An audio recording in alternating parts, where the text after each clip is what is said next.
So this is the first time I've had a chance to check out one of these things up close and personal on my own. I just happened to be here at the dealer, dropping they locked it. I was gonna look inside, but that sucks. I want to look inside it. I don't know. It doesn't do it for me. It looks too much like a redesigned 4Runner, to be honest with you. The compact nature of it, I don't know. It looks like a cross between like some FJ Cruiser 4-door and maybe some attempt to give us a 4-door 70 series, like without the high roof thing. They say I-Force Max. There's nothing without 8 cylinders is I-Force. I don't know what that's all about. It's kind of conservative, the black. I guess I do like the black emblems. The wheels, a little bit too metro for me. I do like the black handles and no chrome. Damn it, I want to see inside.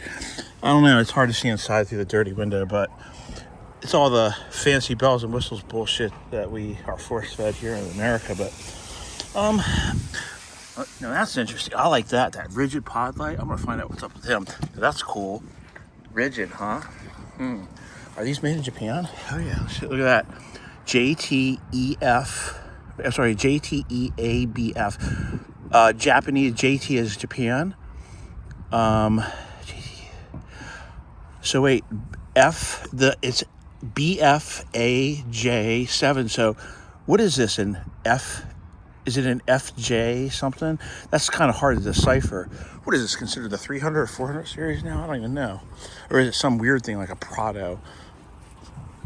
What is this in Japan or the Middle East? Like, what is the real version of this that might have a manual transmission? I'm not so sure. It is all black inside. I don't know. All black inside with a charcoal black top. I bet this bastard's hot as hell in the summertime. For those of you who don't know, 40 series have the fiberglass roof. A 45 pickup truck has a metal roof panel that's painted white. The FJ55s are all two-tone white top and the color key pastel trim code paint on the bottom, simply because of the sunlight to keep you cool in the desert. Otherwise, you'd roast and melt like an oven. You'd be deep fried. You'd be fryered and heat fryered in no time at all. But it's black Land Cruiser. I guess they've had them before, but you know, it's odd. I would never buy a truck with a black interior. That's crazy. My dad has a Kia 4-wheel drive hybrid thing, and it's black inside and green on the outside. It's hot, but I guess the air conditioning, I don't know. The front end, I'm gonna find out about these. The egg lights, they're all LED, definitely the 3 of them. Low beam, high beam, and I don't know what the third one would be for, but these look cool. So that's all, this would be all Kyoto. I don't know what rigid is, or they might be Stanley. But the technology in here, that's definitely state of the art, but it doesn't say Kyoto or Stanley or anything. I don't know what rigid means. Let's see if the rear lenses have any Kyoto markings. No Kyoto there. And that's interesting. If it is a Kyoto product, these are all LED. There's nothing on here. You know what's weird? Look at that, a factory defect, a bubble. There's nothing that says anything about who the parts maker is. Usually they have SAE coding on them too. Society of Automotive Engineers, like the lenses, and all lenses on Toyota have always had markings. And these don't have any type of maker's markings, huh? Maybe they don't do that anymore. I'm out of touch. Yeah, because here's all the new stuff here. See, you know how they have the markings on like the lenses? You have the Kyoto and the SAE. I guess they don't, maybe it's internal now, huh?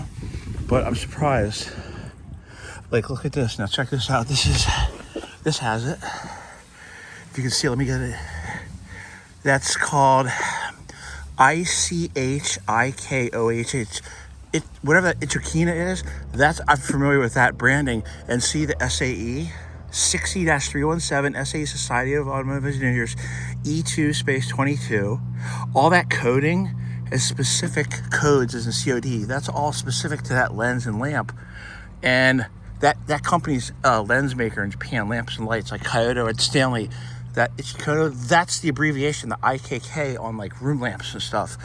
Oh, if you've got a room lamp or a dome light and it says IKK, does it say Kyoto? That's the IKK company, I think. So, Nippon Safety. So this is Japan Nippon. This is Nippon glass. It's not a Shashi. There's like two glass makers, a Shashi and Nippon. So this is the Nippon brand, safety glass.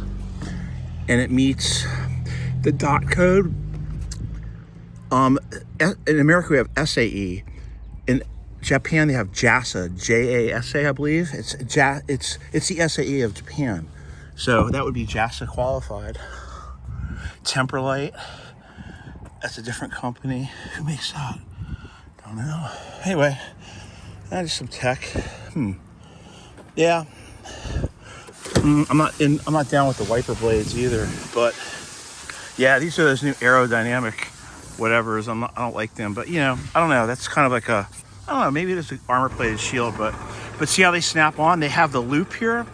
If you have a loop-de-loop Toyota, excuse me, you pop that latch and these will fit on the loop style without the screws, I'm pretty sure. So that would be interesting to find out. These are definitely Japan, whether they're Denso or something like that, or whoever makes the wiper blades. But this vehicle not ready to sale, This must mean it's a dealer demo, like for one of the salespeople or the manager, or it's someone from like the Central Atlantic Toyota PDC perhaps, or I don't know, it might be transferred to another dealer. This means it's internally possessed by Toyota or a dealer, possession type thing. So, now that, take your note of that shit.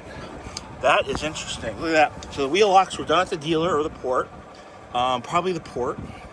So they took one off, but look at that. I've never seen double paint marks. You would only find that that's from plant A11, the assembly line. That's interesting as shit. Double fucking checked off. That just shows that the Toyota assembly line procedures in Japan at plant A11, where Land Cruisers are all born, that's off the hook. Cool. That's good to see that. That one doesn't have it.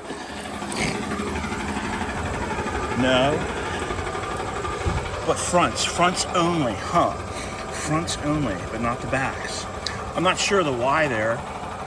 Yokohama, but yeah, I don't know about the why there, but on the fronts only, the rear wheel disc. Anyway, I'm sure there's more than one part on here that will fit on early trucks. Yeah, spare tire, stainless steel exhaust. God, I wish this was open. I've never seen the underside of there. I can't see it. Very, very, it's kind of heavy duty. That box frame, holy cow. I'm gonna look at this later, but this frame is fully boxed. Wow, that's heavy duty, tough as nails. Anyway, thanks for letting me share.